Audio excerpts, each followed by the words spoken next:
നിയമസഭയിൽ നിന്നുള്ള വാർത്തകളിലേക്ക് സമ്മേളനത്തിന്റെ ആദ്യ ദിനം തന്നെ പ്രതിപക്ഷ ബഹളത്തെ തുടർന്ന് നിലവിൽ സഭ നിർത്തിവച്ചിരിക്കുന്ന സാഹചര്യമാണ് ഉണ്ടായിരിക്കുന്നത്. സ്വാശ്രയം തന്നെയാണ് പ്രശ്നം. ഷീജ നൽകും വിവരങ്ങൾ. ഷീജ, സ്വാശ്രയ പ്രശ്നത്തിൽ പ്രതിപക്ഷം അടിയന്തര പ്രമേയത്തിന് നോട്ടീസ് നൽകിയിരുന്നു. ശിവകുമാറാണ് നോട്ടീസ് നൽകിയത്. എന്നാൽ പ്രമേയത്തിന് അനുമതി നിഷേധിച്ചു. ഇതേ തുടർന്നാണ് വലിയ പ്രതിഷേധങ്ങളിലേക്കും സഭ നിർത്തിവെക്കുന്ന ഒരു സാഹചര്യത്തിലേക്കും നീങ്ങിയത്.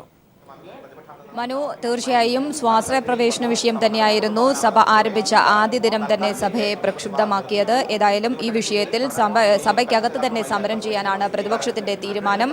ഇത്തരത്തിൽ പ്രതിപക്ഷം മുദ്രാവാക്യങ്ങളുമായി സഭയുടെ നടുത്തളത്തിലേക്ക് ഇറങ്ങിയ ഒരു സാഹചര്യത്തിലാണ് ഇപ്പോൾ ഏതായാലും താൽക്കാലികമായി സഭ നിർത്തിവെച്ചിരിക്കുന്നത്. രാവിലെ അടിയന്തര പ്രമേയത്തിൽ പ്രധാനമായും സ്വാശ്രയ പ്രവേശനത്തിലെ കരാറിലെ അപാകതയും അതോടൊപ്പം തന്നെ ഫീസ് വർധനവും ചൂണ്ടിക്കാട്ടിയായിരുന്നു പ്രതിപക്ഷം അടിയന്തര പ്രമേയത്തിന് നോട്ടീസ് നൽകിയത്.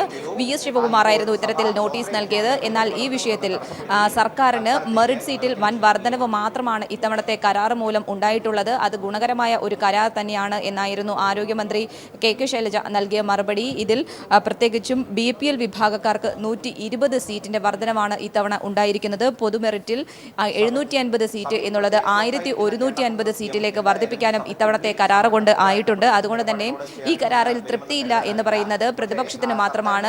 രക്ഷകർത്താക്കൾക്കും കുട്ടികൾക്കും എല്ലാവർക്കും ഈ കരാറിൽ തൃപ്തി മാത്രമാണ് ഉള്ളത്. അത് തന്നെയാണ് തങ്ങൾ മുന്നോട്ട് വയ്ക്കുന്നതെന്നും ആരോഗ്യമന്ത്രി വ്യക്തമാക്കി. അതോടൊപ്പം തന്നെ തലവരി പണം വാങ്ങുന്ന തരത്തിലുള്ള നടപടികൾ ഈ സർക്കാരിന്റെ കാലത്ത് ഏതായാലും നടക്കില്ല. അത്തരത്തിൽ ഏതെങ്കിലും കോളേജുകൾ തലവരി പണം വാങ്ങുന്നതായി ശ്രദ്ധയിൽപ്പെട്ടാൽ ശക്തമായ നടപടി തന്നെ അതിനെതിരെ ഉണ്ടാകും. കഴിഞ്ഞ സർക്കാരിന്റെ കാലത്താണ് ഇത്തരത്തിലുള്ള തലവരി പണം വാങ്ങുന്നത് വ്യാപകമായിരുന്നതെന്നും KK ശൈലജ ആരോപിച്ചു. എന്നാൽ ഇതിൽ വലിയ തരത്തിലുള്ള അഴിമതിയാണ് ഈ സർക്കാരിന്റെ കാലത്തുള്ള ഈ സ്വാശ്രയ കരാറിൽ നടക്കുന്നത് എന്നാണ് മുൻ ആരോഗ്യമന്ത്രിയായിരുന്നുള്ള VS ശിവകുമാർ ആരോപിച്ചത്. പ്രധാനമായും ഫീസ് വർധനവ്, വൻ രീതിയിലുള്ളൊരു ഫീസ് വർധനവാണ് ഈ വർഷത്തെ കരാറിൽ ഉണ്ടായിട്ടുള്ളത്. UDF സർക്കാരിന്റെ കഴിഞ്ഞ 5 വർഷത്തിനിടെ 47,000 രൂപയുടെ വർധനവ് മാത്രമാണ് വരുത്തിയിട്ടുള്ളത്. എന്നാൽ ഇത്തവണ അങ്ങനെയല്ല, 2.5 ലക്ഷത്തോളം രൂപയുടെ വർധനവാണ് ഒറ്റയടിക്ക് വരുത്തിയിരിക്കുന്നത്. ഇത് വലിയ ഒരു കൊള്ള തന്നെയാണ് എന്നാണ് പ്രതിപക്ഷം മുന്നോട്ട് വെച്ചത്.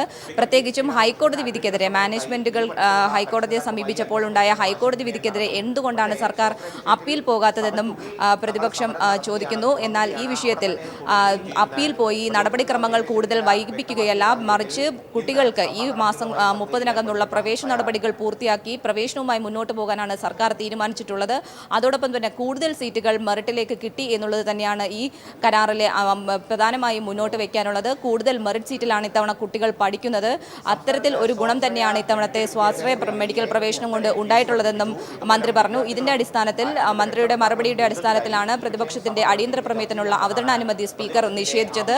എന്നാൽ അതിനുശേഷം പ്രതിപക്ഷ നേതാവ് ഉന്നയിച്ച കാര്യങ്ങൾ, ഇത്തരത്തിൽ ഒരു വലിയ തീവട്ടിക്കൊള്ളയാണ് സ്വാശ്രയ പ്രവേശനവുമായി ബന്ധപ്പെട്ട് സംസ്ഥാനത്ത് ഇത്തവണ ഉണ്ടായിട്ടുള്ളത്. പ്രത്യേകിച്ചും ഹൈക്കോടതിയിൽ പോലും കൃത്യമായി കേസ് വാദിക്കാൻ സർക്കാരിന് കഴിഞ്ഞില്ല. കൂടാതെ ഹൈക്കോടതി വിധിക്കെതിരെ സുപ്രീം കോടതിയിൽ പോയപ്പോൾ പോലും സുപ്രീം കോടതിയിൽ പോയി ഒരു അപ്പീൽ പോകാൻ പോലും സർക്കാർ ഈ വിഷയത്തിൽ തയ്യാറായിട്ടില്ലെന്നും പ്രതിപക്ഷ നേതാവ് രമേശ് ചെന്നിത്തല പറയുന്നു.